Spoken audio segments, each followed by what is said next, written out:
Premi a la millor història de Mallorca, de la 15a edicions, premiada amb un smartwatch, és en paraules del jurat per l'excepcional originalitat d'un relat de fantasia impecablement escrit i narrat, el qual t'encisa des del principi a través de la història oculta arran de la mort d'un germà amb un fill bastard, el qual no accepta la matriarca i totes les veritats darrere d'una família.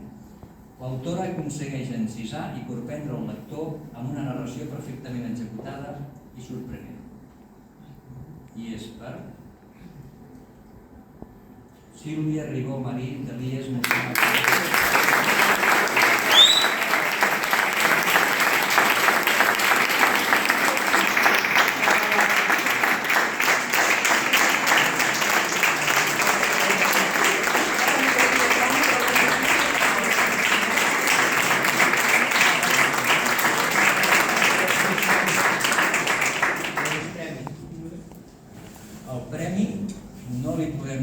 Perquè no sabem si es quedarà sent la millor història de Mallorca o de les Illes Balears. No fer cap discriminació per Mallorca i Eivissa, no li vam donar cap premi. Tampoc té premi cap. Només un diploma. Ja és molt. El relat d'ella, que m'he oblidat de dir-ho, és La dansa del gel i l'alba.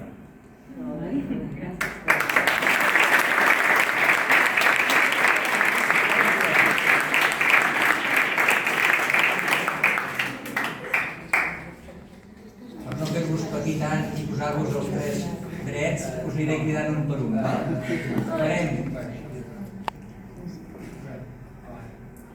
Després d'haver-ho llegit, vaig perquè hi hagi més nervis.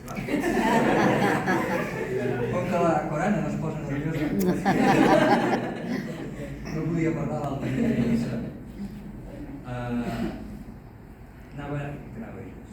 Després, quan acabi, farem una foto de tots tres. Per ara us aniré cridant tercera història, segona història i primera història. Tercera història i segona història s'emportarà un premi a part del diploma i la primera història no s'emportarà el premi, però que convidarem a Barcelona que allà pot guanyar un premi millor. Llavors tornarà a passar el mateix. És millor no endur-se cap premi. Ens costa més d'entendre.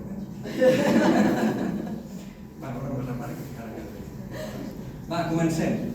Faig perquè jo mica de nervis. Tercera millor història de les Illes Balears. Guardonada amb un smartwatch és per paraules del jurat per un increïble relat perfectament escrit, el qual et deixa palpar i endinsar-te de ple en les emocions d'un noi que marxa de casa on està el seu germà malalt i es redimeix amb l'església.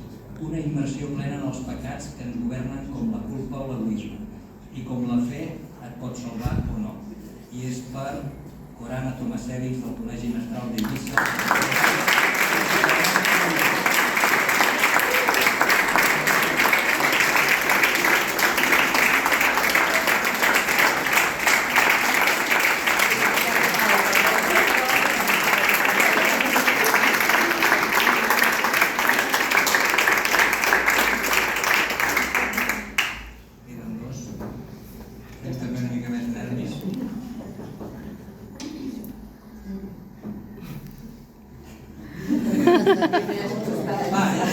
La segona millor història de les Illes Balears, guardonada amb un smartwatch, és en paraules del jurat per un conte que va un pas més enllà dels clàssics, manté l'atenció des del principi fins a l'última línia i aconsegueix una atmosfera cinematogràfica gairebé de 3 dimensions.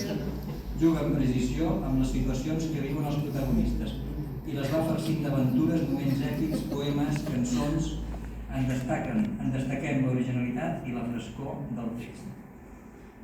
I és per Enric Pérez Massanet, d'Elies Montserrat.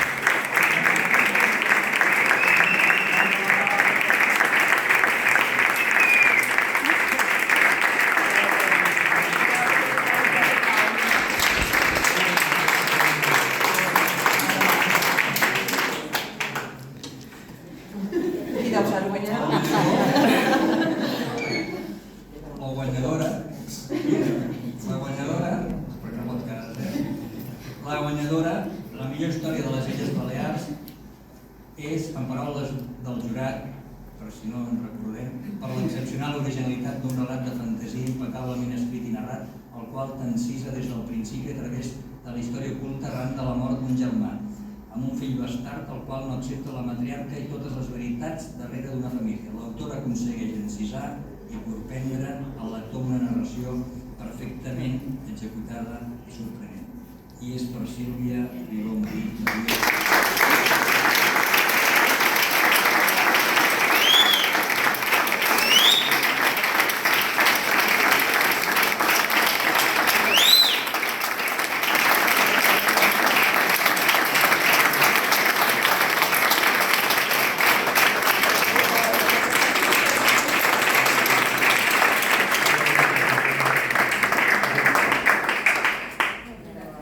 Vine, que aquí. Et faré un parell de preguntes. No havia avisat, Explica'ns una mica el teu relat al públic. Bé, el meu relat tracta sobre un lot que acaba bé.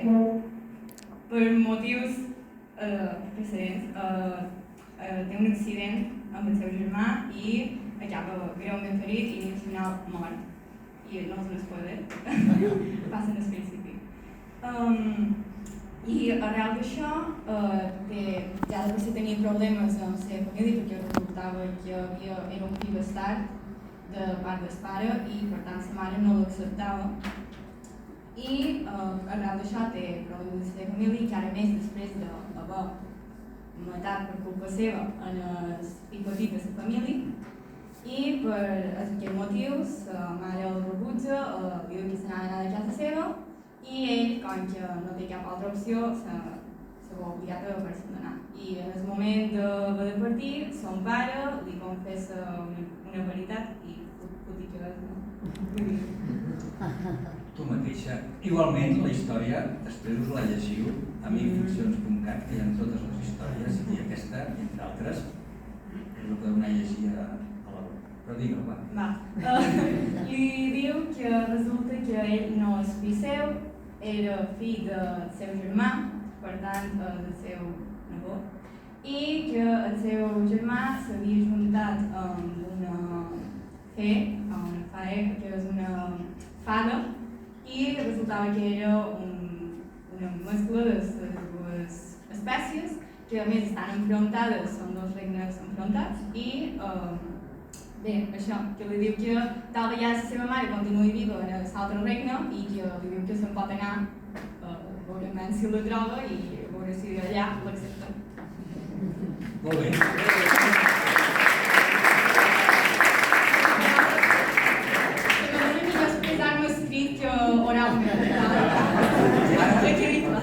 Ara farem una foto als tres guanyadors de cada illa, pugeu de nou a l'escenari i fem una foto tots tres.